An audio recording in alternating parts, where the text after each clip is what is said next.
Dan ketat di kota Chengxi. Sejak kapan mereka pergi? Xiao Jian menghilangkan aura pembunuh yang ia lepaskan. 2 hari yang lalu. Senior. Sahut kepala Akademi Kekaisaran terbata-bata sembari menyeka darah yang keluar dari mulutnya. 2 hari. Berarti mereka belum meninggalkan Kekaisaran Wei ini. Gumamnya berspekulasi. Ke arah mana mereka pergi? Xiao Jian yakin kepala Akademi Kekaisaran mengetahuinya. Karena ia adalah ranah Chaos Ancient God, yang mana penglihatannya bisa menjangkau wilayah sejauh beberapa mil. Mereka ke arah utara. Sahut kepala Akademi Kekaisaran tidak berani berbohong.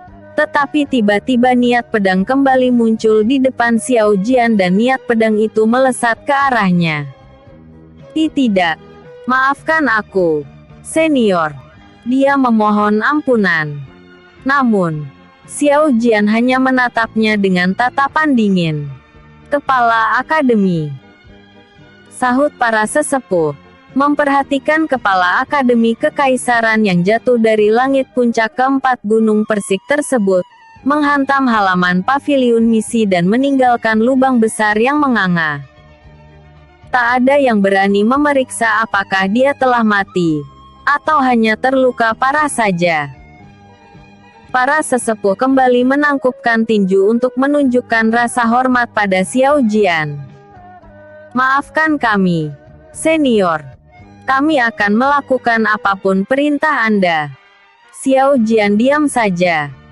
Beberapa saat kemudian dia berkata, pergi ke segala penjuru Kekaisaran Wei dan tangkap mereka. Baik, senior. Sahut para sesepuh Akademi Kekaisaran langsung menghilang dari pandangannya dan dia pun segera menuju wilayah utara menggunakan artefak kapal terbang miliknya. Merasa Xiao Jian telah meninggalkan Gunung Persik, kepala Akademi Kekaisaran segera bangun dan memegang perutnya yang tertembus niat pedang milik Xiao Jian tadi. Pria yang sangat arogan. Gumamnya segera menelan pil penyembuhan tingkat tinggi. Karena bila tak segera diobati maka organ vital di dalam perutnya akan segera hancur akibat dikikis energi spiritual aneh yang berasal dari niat pedang milik Xiao Jian tersebut. Para murid senior segera mengerumuni kepala Akademi Kekaisaran. Aku baik-baik saja. Tak perlu pedulikan aku, katanya. Sembari menghilang dari pandangan mereka dan dia kembali ke paviliun naga untuk memulihkan kondisi tubuhnya. Dia juga mengirim pesan ke seluruh klan besar untuk memajang poster buronan pada Fang Yuan dan Xiao Yue dengan bounty tinggi, agar Xiao Jian menilai mereka serius dalam upaya menangkap kedua orang yang diinginkannya tersebut. 1 hari kemudian Fang Yuan dan Xiao Yue memasuki kota Chengxi, Klan Jin. Namun, Fang Yuan keheranan melihat ada pemeriksaan ketat di gerbang masuk kota tersebut dan melihat ada poster buronan untuk dirinya dan Xiao Yue, yang bontinya 100.000 keping emas. Sehingga Fang Yuan mengerutkan keningnya. Karena itu pasti menarik perhatian para pendekar untuk memburu mereka. Fang Yuan berbalik arah dan tidak jadi memasuki kota Chengxi. Tetapi pendekar ranah Tianzun dari klan besar yang diutus untuk mencari keberadaan mereka di kota Chengxi, curiga melihat mereka tiba-tiba berbalik arah. Seperti tidak ingin identitas mereka diperiksa oleh petugas keamanan klan Jin. Pendekar ranah Tianzun itu terbang ke atas tembok kota Chengxi dan berkata, kalian yang mengenakan topi caping, berhenti. Sial, kami ketahuan. Gumam Fang Yuan berhenti melangkah. Begitu juga dengan Xiao Yue yang menyembunyikan puluhan jarum akupuntur di lengan bajunya dan menunggu aba-aba dari suaminya untuk menyerang pendekar ranah Tianzun tersebut. Jangan mencoba untuk menyulitkan kami, seru pendekar tersebut. Segera lepaskan topi dan penutup wajah kalian. Kemudian beritahu dari klan mana kalian. Dia curiga keduanya adalah buronan yang dikatakan oleh Akademi Kekaisaran. Karena usia serta basis kultivasi mereka terlihat mirip dengan informasi yang ada di poster. Fang Yuan mengedipkan mata menatap Xiao Yue dan tiba-tiba saja dia melepas niat pedang ki api pada pendekar ranah Tianzun tersebut, sehingga ia langsung memblokirnya. Namun, ia merasakan sensasi dingin pada tubuhnya dan merasa aliran energi spiritual pada meridiannya membeku, sehingga ia butuh waktu beberapa tarikan nafas untuk memulihkan kekuatannya. Tetapi kedua orang yang mencurigakan tersebut telah menghilang. Bahkan sebelum anggota klan Jin menyadari apa yang sebenarnya terjadi. Sial. Itu pasti mereka. Gerutu pendekar ranah Tianzun tersebut.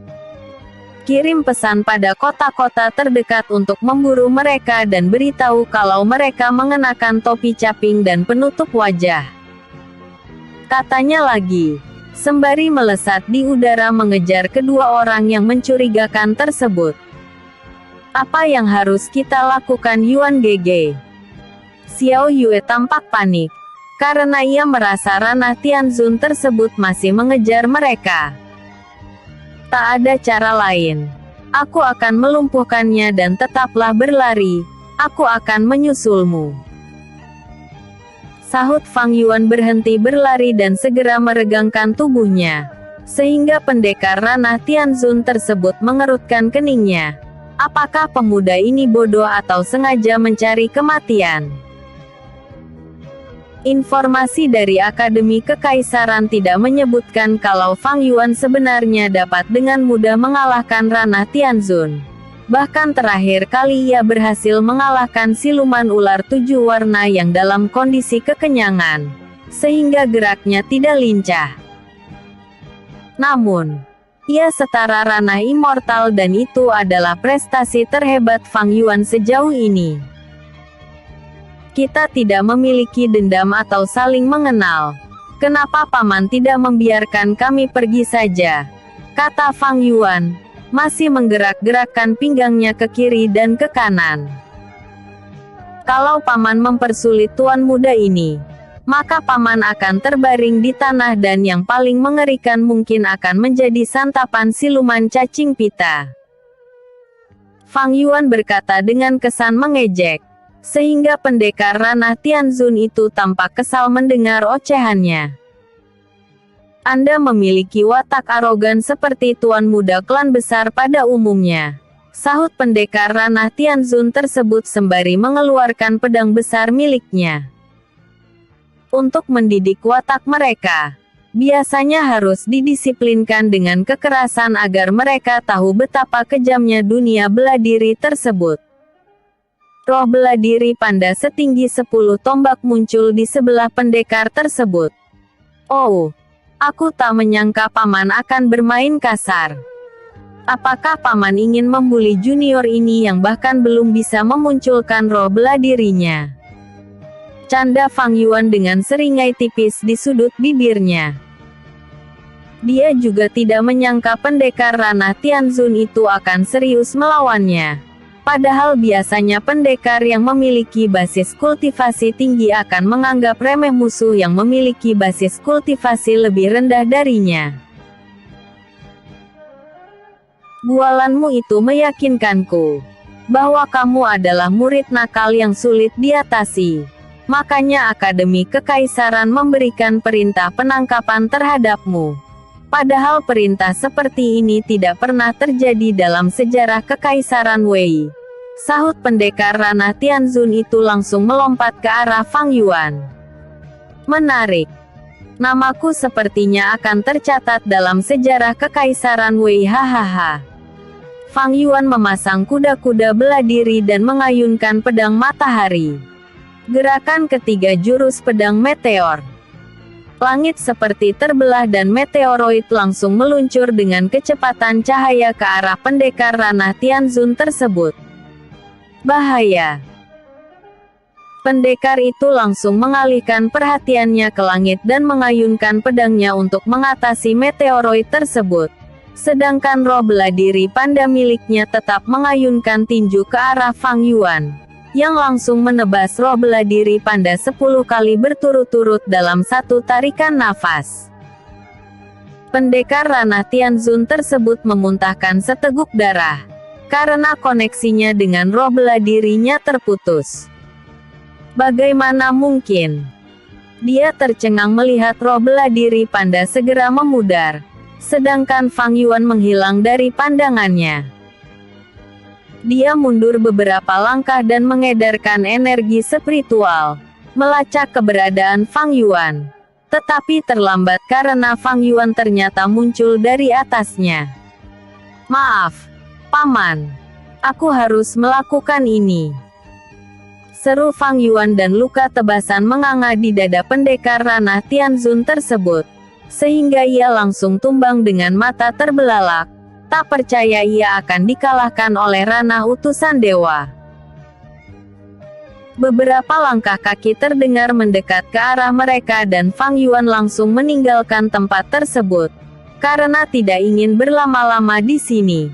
Dia takut ranah Absolute God yang menginginkan kematiannya segera muncul setelah mendapat laporan dari anggota klan Jin. Episode sebelumnya, kedatangan Xiao Jian. Episode berikutnya, kakek misterius di hutan Baohu. Kakek misterius di hutan Baohu. Xiao Jian tak menyangka Fang Yuan dan Xiao Yue cukup lihai juga dalam mengelabui seluruh pihak yang mengejar mereka, bahkan dapat mengalahkan ranah Tianzun dengan mudah. Dia berpikir jika Fang Yuan dibiarkan berkembang lebih lama lagi, maka rencana yang telah disusun rapi oleh sesepuhnya tidak akan terwujud. Pandangannya kini tertuju ke arah utara yang merupakan arah menuju benua tengah. Apakah mereka berencana meminta perlindungan pada salah satu sekte di sana? Xiao Jian memutuskan akan menuju perbatasan utara, Kekaisaran Wei, karena keduanya pasti melintas di sana bila hendak menuju benua tengah. 1 hari kemudian, Fang Yuan dan Xiao Yue memasuki kedalaman hutan Baohu yang setengahnya masih gundul akibat tiupan siluman Phoenix Nirwana yang mengeluarkan kobaran api yang sangat mengerikan. "Yuan GG," bisik Xiao Yue memegang erat tangan Fang Yuan. "Sepertinya hutan ini sangat berbahaya," katanya lagi, karena ia merasa ada mengawasi mereka sejak tadi. Tetapi saat ia mengedarkan energi spiritualnya, tak ada apapun di sekitarnya. "Jangan khawatir," sahut Fang Yuan yang melepas aura pembunuh, sehingga tak ada siluman yang berani mendekati mereka. Walaupun sebenarnya ada banyak siluman yang setara ranah Tianzun dan ranah Sein di kedalaman hutan Baohu tersebut. Bahkan sesekali mereka berjumpa dengan siluman yang setara ranah immortal. Namun, secara alami mereka tidak akan menunjukkan permusuhan pada lawan yang memiliki aura yang dapat membuat tubuh mereka menggigil tersebut. 1 batang dupa pun berlalu dan mereka telah berputar-putar di kedalaman hutan Baohu mencari tempat persembunyian yang cocok untuk meramu pil. Mata Fang Yuan tertuju pada sebuah pohon rimbun, tetapi bagian dalamnya tampaknya sangat lapang sehingga ia berpikir itu adalah tempat yang bagus untuk bernaung dan juga keberadaan mereka tidak akan terlihat dari atas, saat patroli siluman burung klan besar melintas di atas hutan Baohu. Fang Yuan melangkah ke dalam, tetapi ia terkejut saat melihat ada kakek tua yang sangat kurus tergeletak di sana. "Siapa kakek ini?" gumamnya sembari mundur beberapa langkah dan Xiao Yue secara spontan mengikuti langkahnya juga. "Sepertinya kakek ini sangat menderita," kata Xiao Yue mendekati kakek itu. Padahal Fang Yuan belum mengatakan sesuatu. "Jangan mendekat, Yue," bisik Fang Yuan. mengerutkan keningnya. Karena istrinya itu terlalu memiliki hati yang lembut. Padahal bisa kakek itu adalah musuh yang berpura-pura lemah dan saat mereka lengah, maka ia akan menyergap mereka. Fang Yuan menyerap energi spiritual di sekitarnya dan bersiap-siap menggunakan tinju naga penggetar langit saat kakek misterius itu melakukan gerakan mencurigakan. Kakek misterius itu membuka matanya dan merasakan dua aura berbeda mendekatinya. Satu dengan aura yang menyejukkan dan satu lagi dengan aura pembunuh yang sangat mengerikan bagi para siluman.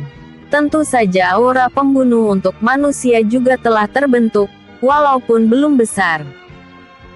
Namun, itu telah menandakan bahwa pria muda itu telah membunuh beberapa ahli bela diri. Kakek misterius itu tersenyum menatap Xiao Yue dan acuh tak acuh pada Fang Yuan. Sehingga ia mengerutkan keningnya, sehingga berpikir mungkin ia telah berjumpa dengan kakek mesum. Fang Yuan menghilangkan energi spiritual yang terkumpul di kepalan tangannya.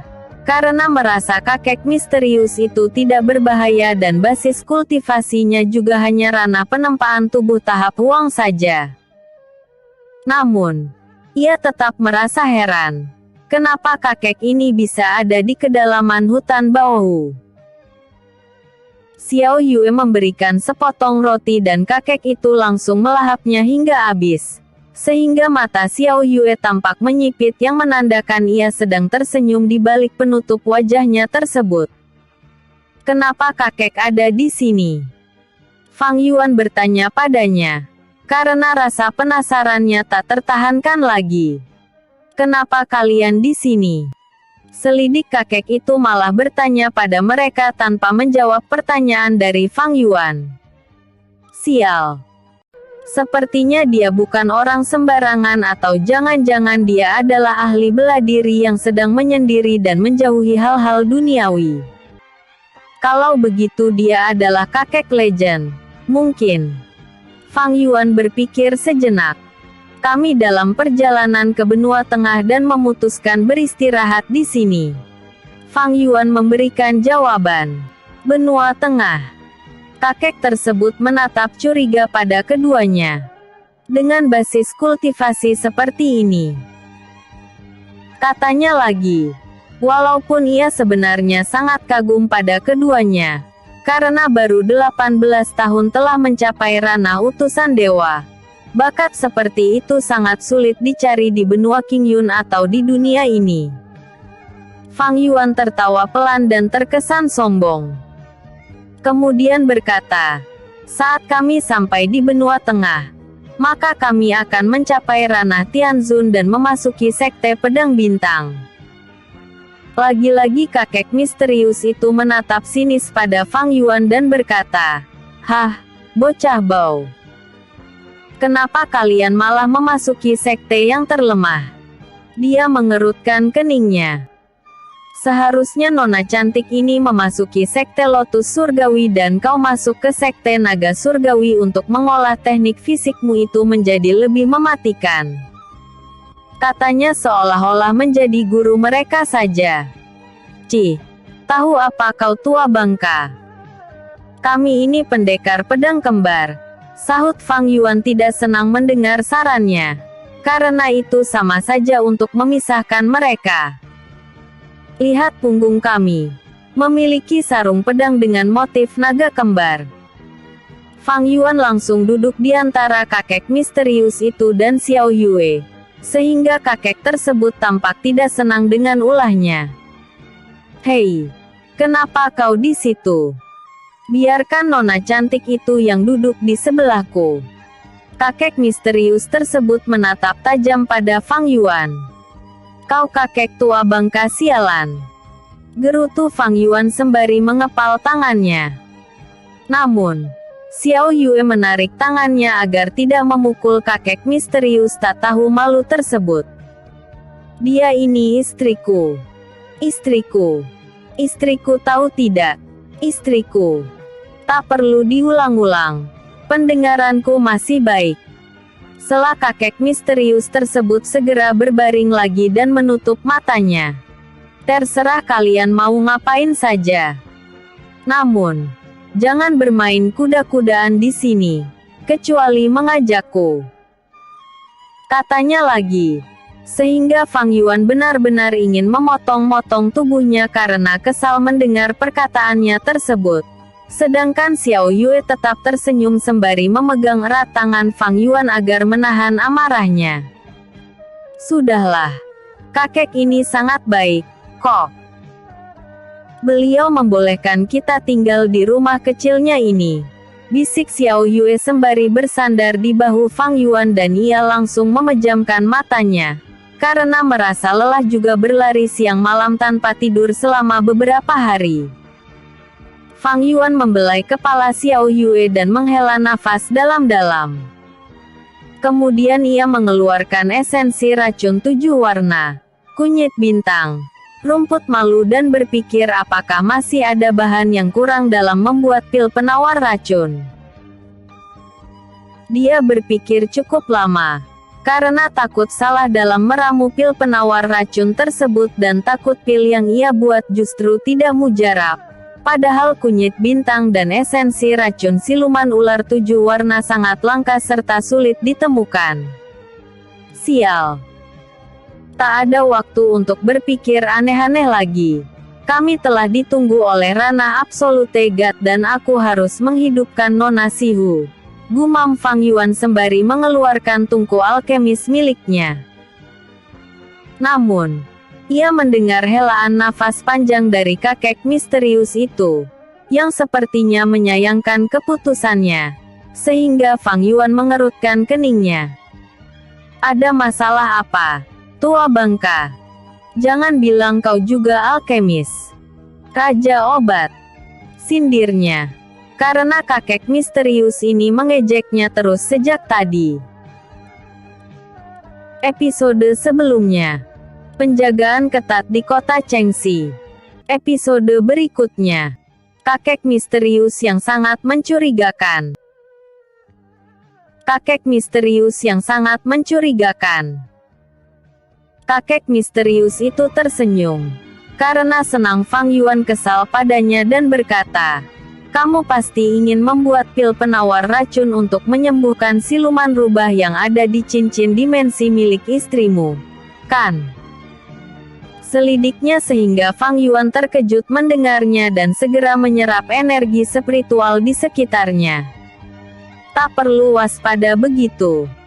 Pria tua sepertiku tak akan punya tenaga melawan kalian. Dia membalikkan badan dan tersenyum menatap Fang Yuan. Masih dalam posisi terbaring beralaskan daun talas. Fang Yuan mengendurkan kewaspadaannya dan menatap tajam pada kakek misterius itu. Namun, ia merasa ucapannya ada benarnya juga. Karena kalau ia adalah musuh, maka sejak tadi mereka telah diserang oleh kakek misterius tersebut. Aku memang membuat pil penawar racun. Sahut Fang Yuan mengalihkan perhatiannya pada tungku alkemisnya. Namun, kenapa Anda menghela nafas panjang? Dia merasa terganggu dengan helaan nafasnya itu. Kamu kekurangan satu bahan lagi, yaitu lumut mutiara. Sahut kakek misterius tersebut memejamkan matanya lagi. Dia yakin Fang Yuan tidak akan mengenali tumbuhan yang hanya tumbuh di daerah kutub tersebut. Sial. Ternyata aku harus pulang kampung segera. Dan tanaman itu juga sangat sulit ditemukan. Gerutu Fang Yuan. Kalau tidak salah aku pernah melihat lumut mutiara di kedalaman Danau Iceland dan saat itu siluman duyung sedang memakannya. Kakek misterius itu terkejut mendengar Fang Yuan ternyata mengetahui tentang lumut mutiara dan mengatakan daerah itu adalah kampungnya. Namun, ia kebingungan. Kenapa Fang Yuan memiliki roh bela diri bertipe api, sedangkan Xiao Yue malah bertipe es? Karena ia curiga Xiao Yue lah yang berasal dari Kekaisaran Wei ini dan Fang Yuan dari Kekaisaran Sui. Ini kasus yang aneh. Lupakan saja. Kakek misterius itu kembali tidur. Namun, Fang Yuan menjadi pusing, karena tidak tahu cara untuk melarikan diri dari kekaisaran Wei ini. Poster mereka telah dipajang di mana-mana dan ia yakin Rana Absolute God yang mengejar mereka juga pasti menunggu di perbatasan. Apakah aku berlindung di sini saja? Gumamnya sembari mengerutkan keningnya. Tidak. Lambat laun mereka pasti akan memasuki hutan bawah ini juga untuk mencari keberadaan kami. Pikirnya lagi. Kakek misterius itu terganggu oleh aura negatif yang terpancar dari rasa cemas Fang Yuan, sehingga ia melangkah keluar meninggalkan pohon tersebut. Fang Yuan menatapnya dan ingin mengatakan sesuatu. Namun, kakek misterius itu berkata lebih dulu, "Jangan pedulikan aku. Lakukan saja sesuka kalian." Dia menyeringai. Sehingga Fang Yuan tambah yakin masa muda kakek misterius ini pasti dihabiskan di rumah bordil.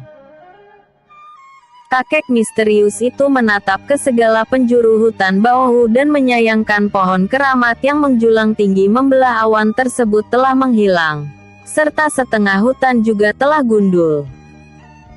Dia menghela nafas panjang, kemudian mengayunkan tangannya dan 7 kristal dengan 7 warna berbeda muncul di tangannya.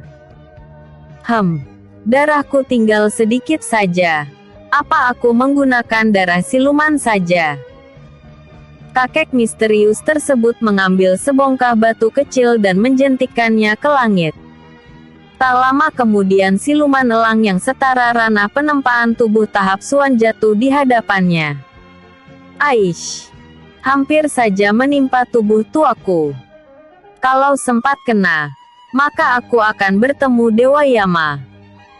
Dia tersenyum tipis dan mengambil mayat siluman elang tersebut dan menggambar heksagram atau 2 segitiga sama sisi yang ditimpa membentuk gambar bintang. 6 kristal berbagai warna tersebut diletakkan di 6 sudut heksagram dan kristal berwarna merah diletakkan di tengah-tengahnya, yang juga berfungsi sebagai kontrol atas arai teleportasi bintang yang telah lama menghilang dan tidak ada generasi baru yang dapat mempelajari teknik ini. Ternyata ada ahli bela diri kuat yang mengejar mereka. Gumam kakek misterius itu merasa ada fluktuasi energi spiritual yang sangat besar sedang memasuki hutan bawah.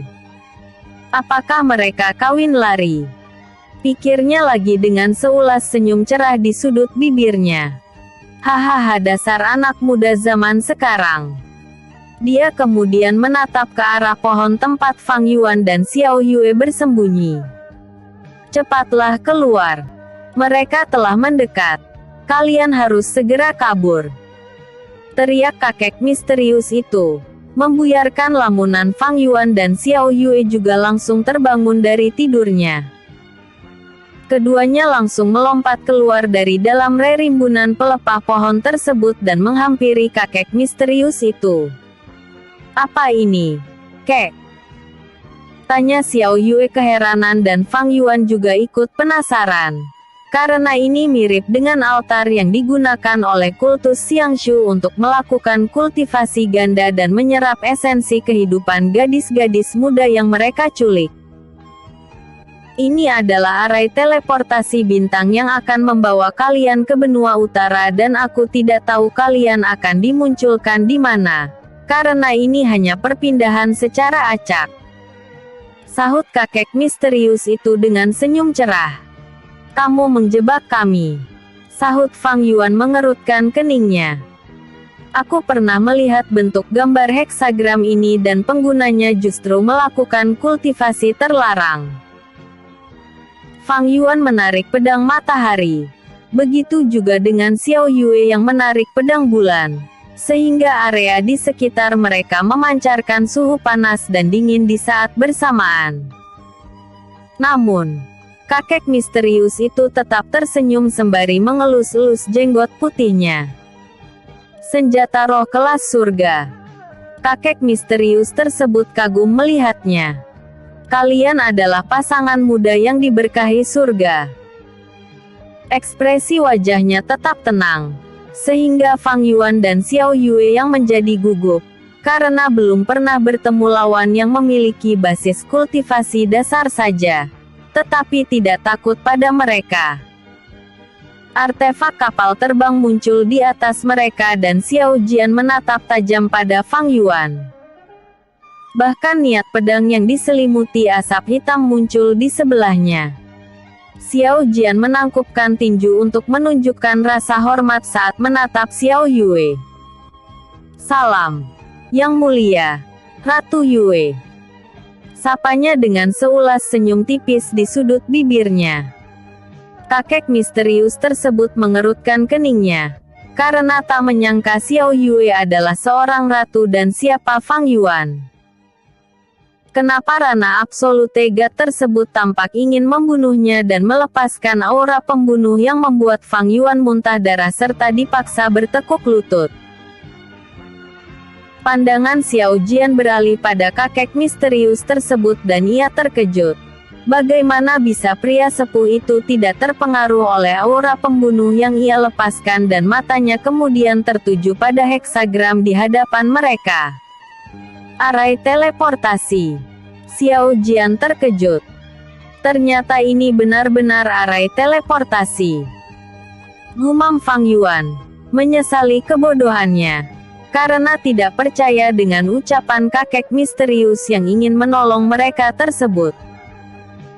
Namun, kini sudah terlambat. Tak mungkin mereka bisa kabur lagi karena Rana Absolute God tersebut telah berhasil mengejar mereka. Xiao Yue memegang pundak Fang Yuan dan ia menitikkan air mata, melihat kondisi suaminya yang tidak berdaya ditekan oleh aura pembunuh Rana Absolute God tersebut. Dia menggigit bibirnya. Ia harus membuat keputusan untuk menyelamatkan Fang Yuan. Tak ada salahnya menyerahkan diri pada klan Xiao. Karena 5, 10 atau 20 tahun lagi, Fang Yuan pasti akan menerobos ke Rana Absolute God dan datang menjemputnya. Aku. Xiao Yue menangis tersedu-sedu. Aku akan ikut denganmu. Tetapi dengan syarat jangan sakiti Yuan Gege. Dia bertekuk lutut, memohon pada Xiao Jian yang telah diperintahkan harus membunuh Fang Yuan dan membawa kembali pedang matahari. Ini seperti kisah Romeo dan Juliet saja. Kakek misterius tersebut tetap mengelus-elus jenggot putihnya, mengabaikan kehadiran Xiao Jian. Episode sebelumnya, kakek misterius di hutan Baohu. Episode berikutnya, arai teleportasi bintang. Portasi bintang. Apa yang kamu lakukan, Yue? Jangan mengemis pengampunan padanya.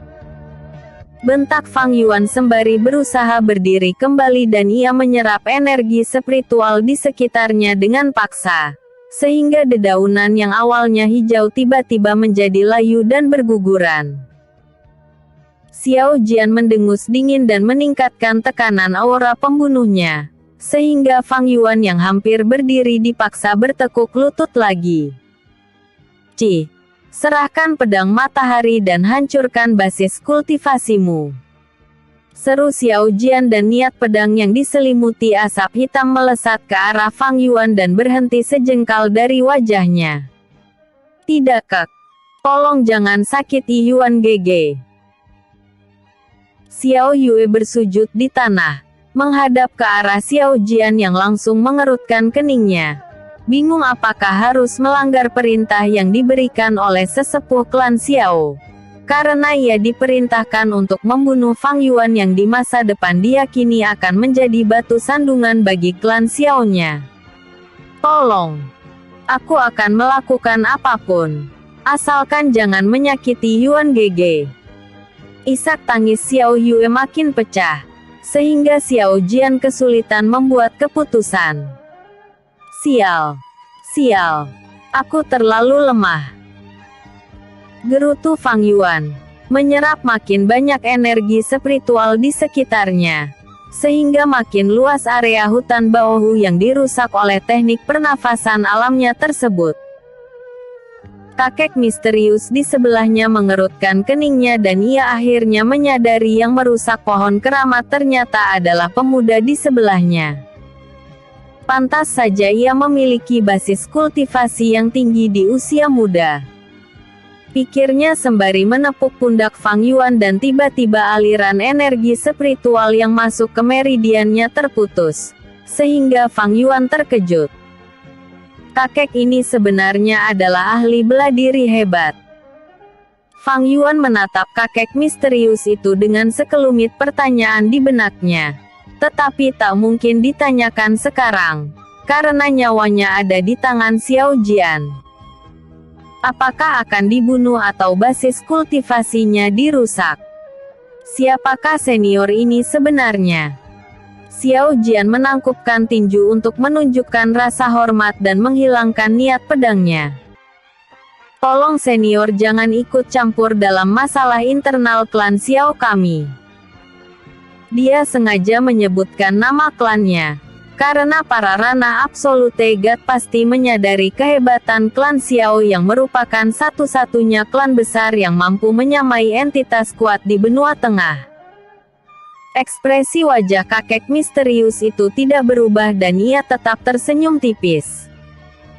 Oh, ternyata Anda berasal dari benua barat dan aku terkejut. Klan besar yang sangat tertutup itu akhirnya menampakkan diri dan menindas dua junior lemah, sindirnya. Sehingga Xiao Jian mengerutkan keningnya. Senior, aku memiliki batas kesabaran, sahut Xiao Jian melempar pedangnya ke udara dan 1000 pedang yang diselimuti asap hitam tiba-tiba melayang di sekitarnya. Tolong jangan persulit kami. Klan Xiao tidak pernah menindas yang lemah dan aku hanya mengambil apa yang seharusnya milik kami dan tentunya membawa wanita itu. Xiao Jian memberikan peringatan terakhir pada kakek misterius tersebut. Kakek misterius tersebut menghela nafas panjang dan berkata, "Kalau begitu aku tidak akan campur tangan. Lagi pula aku sudah tua dan tidak kuat bertarung melawan pemuda seperti Anda yang memiliki darah muda yang menggebu-gebu." Xiao Jian tersenyum mendengar jawabannya dan segera menangkupkan tinju. "Terima kasih, senior." Namun, tiba-tiba kakek misterius itu melambaikan tangan. Fang Yuan dan Xiao terhempas ke gambar heksagram. Ups. Tangan tuaku malah tergelincir. Tolong maafkan aku tuan muda. Kakek misterius tersebut menangkupkan tinju pada Xiao Jian. Karena aku tidak ingin terlibat dengan masalah kalian, maka aku akan pergi saja, katanya lagi dan mengirim pesan suara telepati pada Fang Yuan. Sekarang tergantung padamu, nak. Fang Yuan kebingungan. Tetapi di tangannya ada kristal berwarna merah, sehingga ia berpikir mungkin kristal berwarna merah ini adalah alat mengontrol arai teleportasi bintang. Namun, bagaimana caranya? Kakek legend, bagaimana cara menggunakan teleportasi ini? Fang Yuan menggunakan suara telepati, tetapi kontak di antara mereka telah terputus. Sial. Apakah dia ingin mengujiku? Gerutunya, sembari menyeka keringat dingin yang membasahi wajahnya. Xiao Jian terkejut. Keberadaan kakek misterius tersebut telah lenyap begitu saja, walaupun ia menggunakan energi spiritual memeriksa sekitarnya. Tetapi kakek misterius itu benar-benar lenyap seperti di bawah hembusan angin. Dia memiliki kekuatan seperti sesepuh kedua kerajaan suci Heidong, Hewudong. Namun, ia dikabarkan telah meninggal seperti 4 sesepuh lainnya. Gumam Xiao Jian keheranan dan kemampuan yang dimiliki oleh sesepuh kedua itu juga ikut menghilang dan tidak diturunkan pada keturunannya. sehingga tidak ada ahli bela diri yang memiliki kemampuan teleportasi saat ini. He Wudong jugalah yang membangun arai teleportasi bintang di klan Xiao, benua barat, yang terhubung ke kerajaan suci Heidong. Namun, saat mereka sampai di dunia ini, ketujuh sesepuh malah berpencar dan memulai kehidupan masing-masing. Kini hanya sesepuh klan Xiao dan matriark sekte Lotus Surgawi saja yang masih hidup. Makanya Xiao Jian terkejut saat melihat kakek misterius itu memiliki kemampuan yang sama dengan He Wudong. Mungkin dia adalah keturunannya dan aku harus ke klan He untuk menanyakan apakah mereka memiliki penatua atau mantan patriark yang memahami hukum ruang. Gumamnya dan kemudian menatap Fang Yuan. Kamu harus mati. 1000 pedang yang melayang di sekitarnya langsung melesat ke arah Fang Yuan. Xiao Yue segera memeluk Fang Yuan, karena ia yakin Xiao Jian akan membatalkan serangannya. Namun, Xiao Jian tetap melanjutkan serangannya tersebut. Tenang saja Ratu Yue. Kami memiliki banyak pil penyembuhan kelas surga di paviliun obat. Bahkan kami juga memiliki Grandmaster Alkemis yang dapat meramu pil yang dapat memulihkan tubuhmu ke bentuk semula bila kamu tidak dapat menahan pedang-pedang itu. Seru Xiao Jian dengan seringai jahat di wajahnya. Fang Yuan tidak peduli dengan kata-kata Xiao Jian. Ia masih berpikir keras bagaimana cara menggunakan arai teleportasi bintang dan tiba-tiba terlintas di benaknya untuk mengalirkan energi spiritual ke kristal berwarna merah di tangannya. Swoosh! Cahaya menyilaukan tiba-tiba muncul dan pedang-pedang milik Xiao Jian hanya menancap di tanah, sehingga Xiao Jian meraung keras. Dia sangat marah dan melepaskan energi spiritual Rana Absolute God, yang membuat seluruh makhluk hidup radius 1 mil hancur berkeping-keping. Sialan kau tua bangka! Teriak Xiao Jian. Ini semua gara-gara dia. Gerutunya segera naik ke artefak kapal terbang dan melesat menuju ke Kaisaran Jingzi. Dia ingin mengunjungi kediaman klan He untuk menyelidiki apakah pria sepuh itu memiliki hubungan dengan klan He. Fang Yuan merasa kepalanya sangat pusing dan mereka terjebak di lingkaran putih seperti cacing. Tubuh mereka melesat seperti roller coaster, sehingga kesadaran mereka beberapa hilang dan serta muntah-muntah. Untung saja saat masih di hutan Baohu Xiao Yue memeluk Fang Yuan dengan erat, sehingga mereka tetap bersama. Karena kakek misterius itu mengatakan arai teleportasi bintang akan memindahkan mereka secara acak ke benua utara. Episode sebelumnya, kakek misterius yang sangat mencurigakan. Episode berikutnya, benua utara. Keesokan harinya, Xiao Jian muncul di kediaman klan He, sehingga patriark dan para penatua terkejut kenapa Rana Absolute God mendatangi kediaman klan He dengan aura pembunuh yang sangat menindas mereka. Apakah He Wudong telah mati? Xiao Jian bertanya pada patriark klan He yang bertekuk lutut di hadapannya. Beliau telah melangkah ke surga 1000 tahun yang lalu. Sahut patriark klan He berkata jujur. Bagaimana dengan kemampuannya? Apakah ada yang mewarisinya? Xiao Jian bertanya lagi. Patriark klan He menggelengkan kepala. Beliau tidak mau mewariskannya, karena katanya ia takut disalahgunakan seperti yang dilakukan oleh orang yang paling ia percayai. Xiao Jian terkejut mendengarnya. Ia menjadi bingung. Siapa pria sepuh di hutan Baohu itu dan satu lagi, klan He tidak mewarisi teknik hukum ruang dan satu-satunya tersangka utama adalah orang yang telah berkhianat pada He Wudong tersebut. Namun, menyelidiki orang tersebut pasti sangat sulit, karena tidak ada petunjuk apapun yang tertinggal di klan He. Maafkan aku Patriark He, kata Xiao Jian. Sehingga semua anggota klan He terkejut mendengar Ranah Absolute God meminta maaf pada Patriark mereka. Aku tidak bisa mampir di kediaman klan He sekarang. Sampai jumpa di lain waktu. Dia langsung menghilang. Kalau saja klan He tidak keturunan dari sesepuh He Wudong, maka ia akan memusnahkan mereka walaupun mereka tidak ada sangkut pautnya dengan pria sepuh yang membantu pelarian Fang Yuan dan Xiao Yue tersebut. Namun, sebagai sesama keturunan dari kerajaan suci Heidong, ia tidak mungkin melukai mereka. Makanya ia langsung kembali ke benua barat walaupun sedang marah saat ini. Aku akan mampir ke benua tengah membunuh beberapa siluman untuk melampiaskan amarahku ini.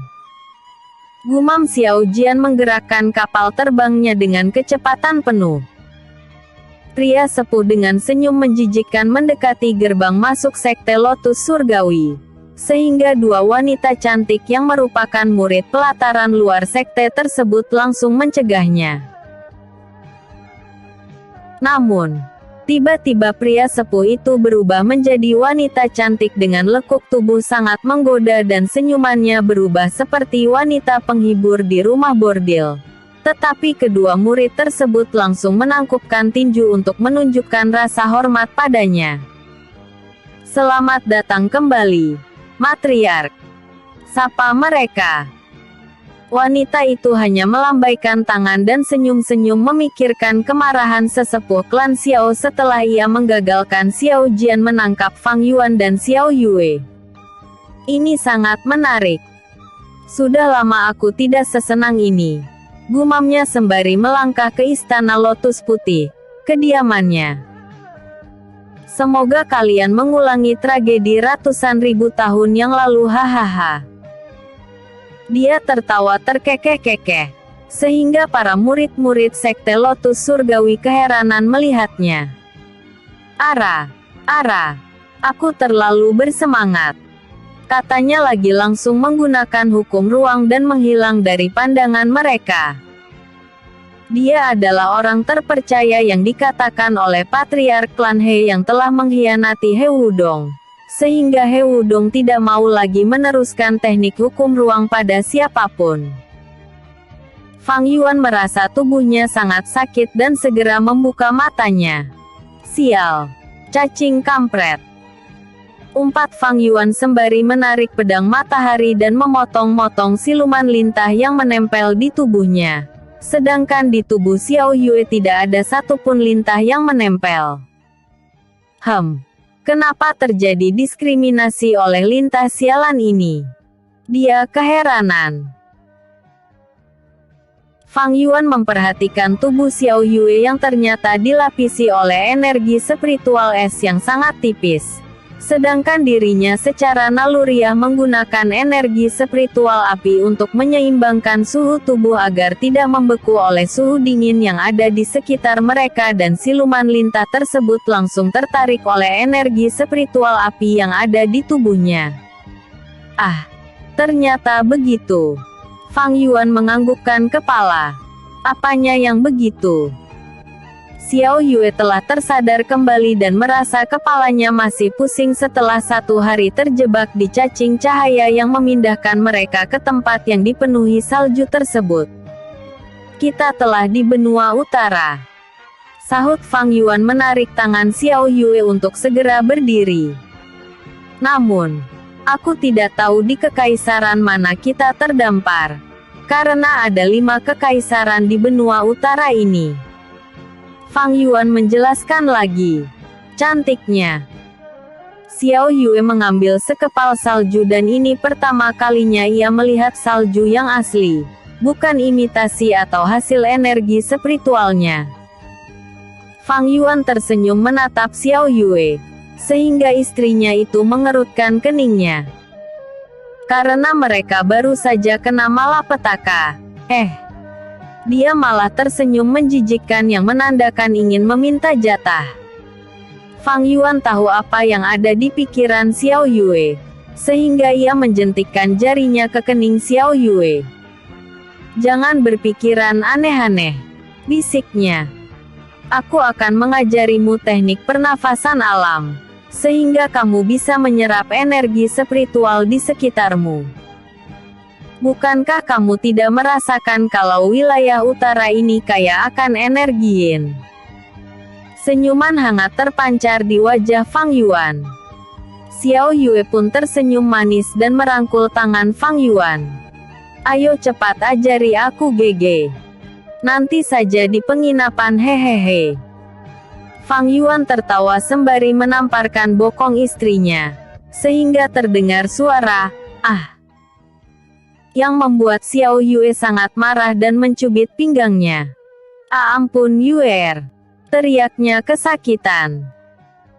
Tujuan pertama yang ditetapkan oleh Fang Yuan adalah memastikan di mana mereka terdampar dan setelah itu kembali ke klan Fang. Karena Danau Island tempat lumut mutiara yang ia cari tidak jauh dari klannya tersebut. Tidak ada siluman yang mereka temui sepanjang perjalanan. Tetapi mereka juga tidak menemukan pemukim penduduk, padahal matahari mulai terbenam. Berbeda dengan benua Qingyun, penduduk di benua utara jauh lebih sedikit dan tempat tinggal mereka terkonsentrasi di kota-kota yang dikelola oleh klan. Sehingga di benua utara tidak akan ditemukan sebuah desa seperti di sana. "Aku merasa ada yang mendekati kita," kata Xiao Yue menoleh ke belakang dan terlihat badai salju kecil yang mengarah pada mereka. Namun, saat mereka memeriksanya dengan energi spiritual, ada 3 ranah Tianzun sedang menunggangi kereta yang ditarik oleh 2 siluman serigala putih. Fang Yuan dan Xiao Yue berhenti terbang dan kereta yang ditarik oleh 2 siluman serigala putih itu juga berhenti tepat di hadapan mereka.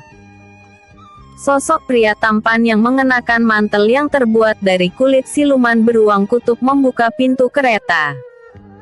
Dia tersenyum menatap Fang Yuan dan Xiao Yue. "Butuh tumpangan. Kami sedang menuju kota Suecheng," kata pria itu. Tetapi matanya tertuju pada Xiao Yue yang tersenyum bahagia mendengarnya. "Namun, hanya ada 1 kursi yang tersisa dan salah satu di antara kalian boleh duduk di atap," katanya lagi dan ekspresi wajah Xiao Yue langsung berubah menjadi masam. Pria itu tersenyum melihat reaksi Xiao Yue dan itu sangat wajar. Karena keduanya terlihat memiliki hubungan yang sangat spesial. Seperti sepasang kekasih yang sedang menjalankan misi dari Akademi Kekaisaran. Mengingat usia mereka masih muda dengan basis kultivasi sangat tinggi. Hanya 1 tingkat di bawahnya. Kalau tidak mau tidak apa-apa. Tetapi kota Suecheng sangat jauh loh. Mungkin kalian akan sampai di sana tengah malam nanti bila hanya mengandalkan teknik meringankan tubuh," katanya lagi sembari menutup pintu kereta. "Tunggu," seru Fang Yuan. Sehingga pria itu tersenyum bahagia. Sedangkan Xiao Yue tampak menatap Fang Yuan dengan tatapan tajam seperti elang yang akan menerkam mangsanya. "Kami berdua akan duduk di atas kereta." Fang Yuan langsung mengangkat tubuh Xiao Yue ke atas kereta. Pria itu terkejut mendengarnya. "Apakah Anda yakin membiarkan wanitamu kedinginan di sana?" Dia mencoba merayu mereka agar wanita cantik itu duduk di sebelahnya dan 2 rekannya yang duduk di dalam kereta langsung tertawa terkekeh-kekeh. Karena ia gagal menggaet mangsanya. "Hahaha, aku memiliki roh bela diri api. Sehingga wanitaku cukup memelukku saja untuk menghangatkan tubuhnya," sahut Fang Yuan memamerkan kemesraan mereka agar pria itu cemburu. Pria itu berdeham. "Baiklah. Kita berangkat ke kota Suecheng," katanya lagi tidak terpengaruh oleh ucapan Fang Yuan. Sehingga Fang Yuan terkejut mendengarnya. Karena biasanya pasti akan terjadi keributan kecil dan ia sudah berpikir akan melakukan serangan dadakan. Satset dan kemudian mengambil alih kereta. Sepertinya ia tidak memiliki niat jahat. Gumam Fang Yuan sembari membelai wajah Xiao Yue yang penutup wajahnya berubah menjadi putih oleh butiran salju. Episode sebelumnya. Arai teleportasi bintang. Episode berikutnya. Kota Suecheng.